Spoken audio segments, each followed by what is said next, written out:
بسم اللہ الرحمن الرحیم۔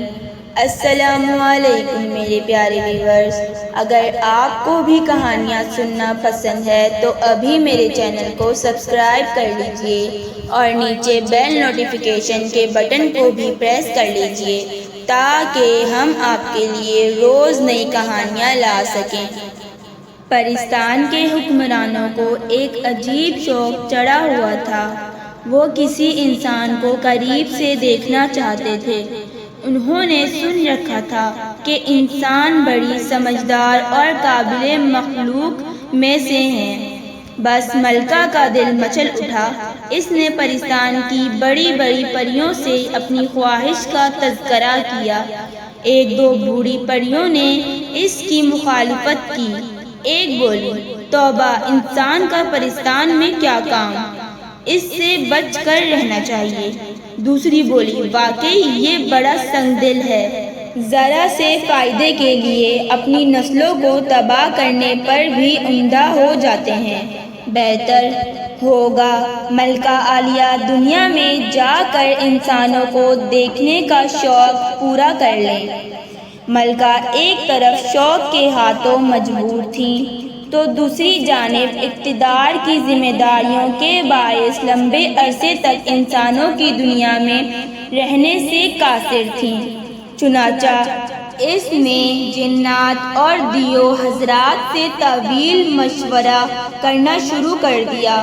اس کا نتیجہ ایک فیصلے کی صورت میں نکلا کہ کسی انسان کو کچھ دنوں کے لیے اٹھا کر پرستان لے آیا جائے تاکہ حکومت کی اعلیٰ شخصیت اس کا قریب سے جائزہ بھی لے لیں اور ملکہ عالیہ کا شوق بھی پورا ہو سکے۔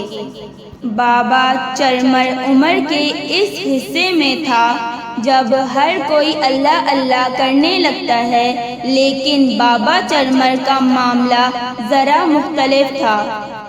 جوانوں کی طرح اچھل کود، بچوں کی طرح ضد اور عورتوں کی طرح نخرے باز تھا۔ چرمر نے ساری زندگی 2 اور 2 5 کرتے گزار دی۔ نام تو نہ جانے کیا تھا، لیکن اپنی گڑبڑ کی عادت کے باعث لوگوں نے اسے چرمر کہنا شروع کر رکھا تھا۔ کبھی کبھار حقہ بھی پی لیتا تھا۔ زندگی میں شاید کبھی خود کما کر کچھ نہیں کھایا تھا۔ ایک چھوٹی سی کٹھیا تھی جس میں پانی کا گھڑا اور 1-2 برتن کے علاوہ خدا کا نام تھا۔ لے دے کر ایک بوسیدہ سا بستر تھا جسے کبھی الٹا کبھی سیدھا کر کے بچھا لیتا تھا۔ مغرب کا وقت گزر چکا تھا۔ بابا چراغ جلائے منتظر بیٹھا تھا کہ کہیں سے کوئی روٹی وغیرہ آئے تو پیٹ کی بھوک مٹ سکے، لیکن آج دور دور تک کوئی نظر نہیں آ رہا تھا۔ آخر مایوس ہو کر وہ نیم دراز ہو گیا۔ پرستان کی ملکہ نے ایک جن کی ذمہ داری لگائی کہ وہ انسانوں کی بستی سے کوئی انسان پکڑ کے لائے۔ جن کا نام لٹو تھا۔ لٹو جن حکم ملتے ہی لٹو کی طرح گھومتا ہوا دنیا میں آ پہنچا۔ ہر طرف انسانوں کا ہجوم تھا۔ دنیا میں انسانی سروں کے علاوہ کچھ دکھائی نہ دیا۔ جن پہلی بار اس قسم کے کام پر نکلا تھا۔ اسے سمجھ نہیں آ رہی تھی کہ کس کو پکڑ کر لے جائے۔ اسے ایک شرارتی بچہ دکھائی دیا جو اپنے والدین کے حکم کو نظر انداز کر کے بار بار سڑک کی طرف بھاگ رہا تھا۔ وہ اسے اٹھانے کے لیے لپکا، لیکن اگلے لمحے اسے بچے پر ترس آ گیا۔ چنانچہ اس نے راستہ بدل لیا۔ وہ بڑی تیزی کے ساتھ ادھر ادھر گھوم رہا تھا کہ چلتے چلتے اسے ایک طرف اندھیرے میں کسی چراغ کی روشنی دکھائی دی۔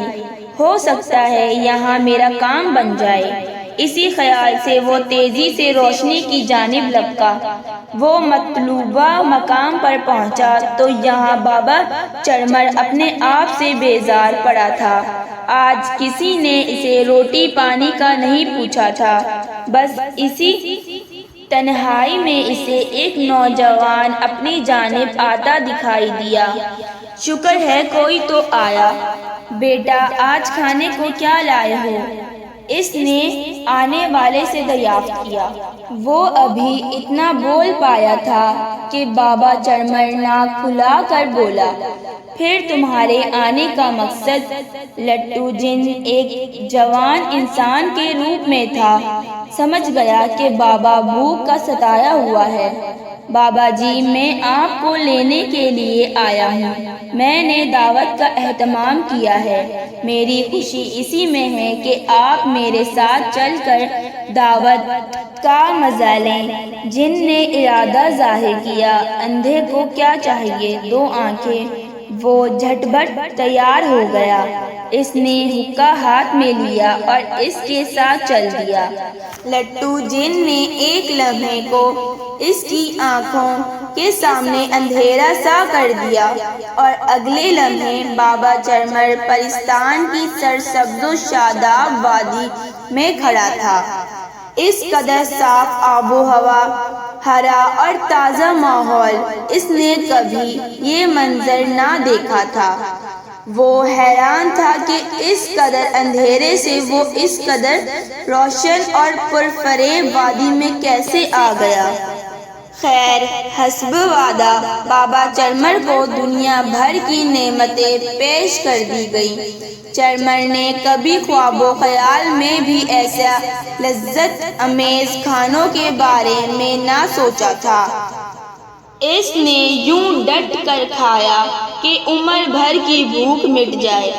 پیٹ میں رزق پڑتے ہی بابا چرمر کی آنکھیں بند ہونے لگیں۔ تاہم یہ جان کر اسے حیرت ہوئی کہ وہ پرستان کی ملکہ کا مہمان تھا۔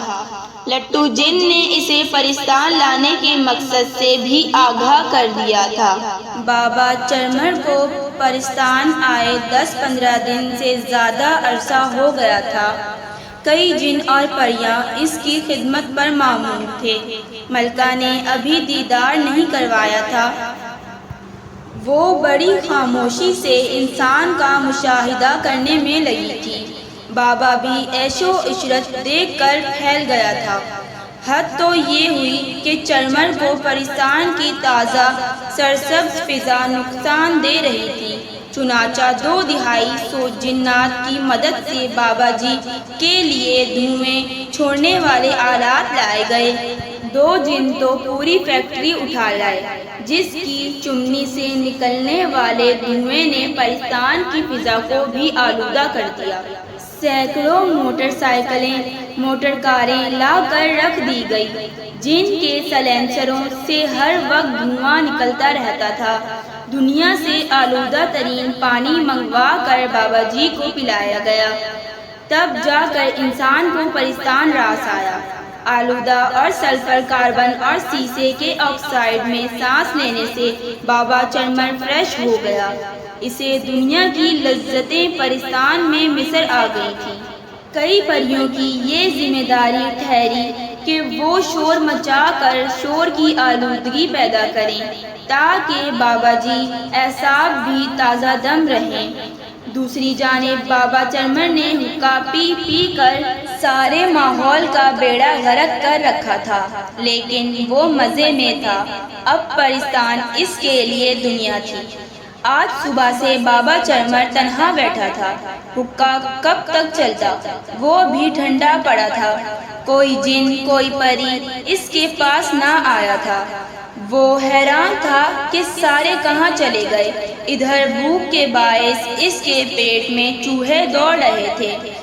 جب اس سے رہا نہ گیا تو وہ شکایت کرنے کی نیت سے ملکہ عالیہ کے محل کی جانب روانہ ہو گیا۔ محل کے باہر ہجوم لگا تھا، لاکھوں کا مجمع تھا۔ ان گنت جنات اور پریاں خطبے اٹھائے محل کے باہر کھڑے تھے۔ آلودگی ایٹم بم سے بھی خطرناک ہے۔ آلودگی موت ہے۔ آلودگی مردہ بات کے نعروں سے فضا گونج رہی تھی۔ آخر محل کی کھڑکی سے ملکہ کا دیدار ہوا۔ بولی، مجھے احساس ہے کہ میری وجہ سے انسان اس قدر پرسکون اور پاکیزہ ماحول میں آئے، اور اس نے آ کر وہی کچھ کیا جو اپنی دنیا میں کرتا ہے۔ اسے اپنی آنے والی نسلوں کا کوئی احساس نہیں، لیکن مجھے پرستان کی رعایا کا احساس ہے۔ میں بھی آلودگی کو مردآباد کہتی ہوں۔